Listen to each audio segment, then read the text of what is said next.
అందరు నమస్కారం. బహుశా రామారావు గారి వయస్సు మా నాన్నగారి కన్నా చాలా పెద్ద. ఆయన ఎక్స్పీరియన్స్ ఒక 40 సంవత్సరాలు మించి ఉంది.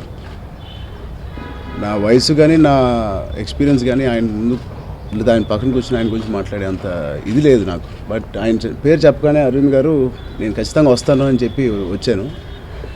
కేవలం ఆయన ఒక ఇన్స్పైరింగ్ పర్సనాలిటీ మా నాన్నగారి గురించి ఇలా రాయడం అనేది నిజంగా మా ఫ్యాన్స్ అందరూ తిరిగి వినయ్ గారు చెప్పినట్టు ఆ రోజులు కానీ అవన్నీ గుర్తు తెచ్చుకుంటారు.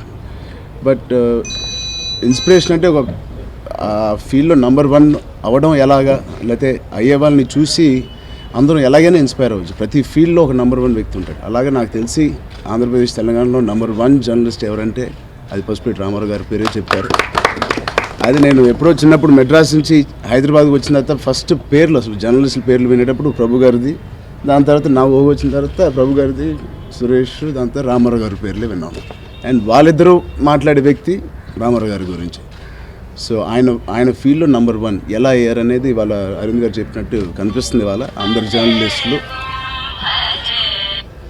నిజంగా మాకు ఎలా ఇన్స్పిరేషన్ అంటే మా ఫీల్డ్లో కూడా బహుశా మాకు అంత వయసు వచ్చినప్పుడు అవార్డులు రివార్డులు కాకుండా కేవలం ఇలాంటి ఒక అకేషన్ అని ఫ్రెండ్షిప్ ఇలాంటి సందర్భం వచ్చినప్పుడు ఇంతమంది వస్తారా, వచ్చేటట్టు ఎలా ఉండాలి మన ప్రవర్తన కానీ మన బిహేవియర్ కానీ ఆయన ఆప్యాయంగా ఎలా ఉంటారనేది అవి నేర్చుకోవడానికి నాకు చాలా ఇన్స్పైరింగ్గా అనిపించారు వాళ్ళు.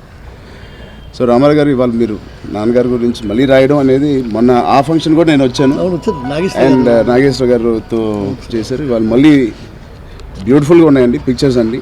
చిన్నప్పుడు నేను చూడని కొన్ని నా గురించి కూడా కొన్ని పిక్చర్స్ ఉన్నాయి, అవి నేను కూడా చూడలేదు. ఎలా సంపాదించారో మీరు ఇలాంటి ఫొటోస్. డెఫినెట్గా ఇది మా లైబ్రరీలో నెంబర్ 1 బుక్గా ఉంటుంది. అండ్ ఐ హోప్ మా ఫ్యాన్స్ అందరూ ప్లస్ మీరు అందరూ కూడా ఖచ్చితంగా కొనండి. అండ్ మీరు ఎప్పుడు చూసిన ఆయన మళ్ళీ గుర్తు తెచ్చుకునేలాగా ఉంటాయి ఈ book. So thank you Ramarao గారు. మా హోల్ కుటుంబ చూస్తుంటే మా హోల్ ఫ్యామిలీ తరఫున నాన్నగారి తరఫున మీకు ప్రత్యేకంగా థ్యాంక్ యూ సో మచ్.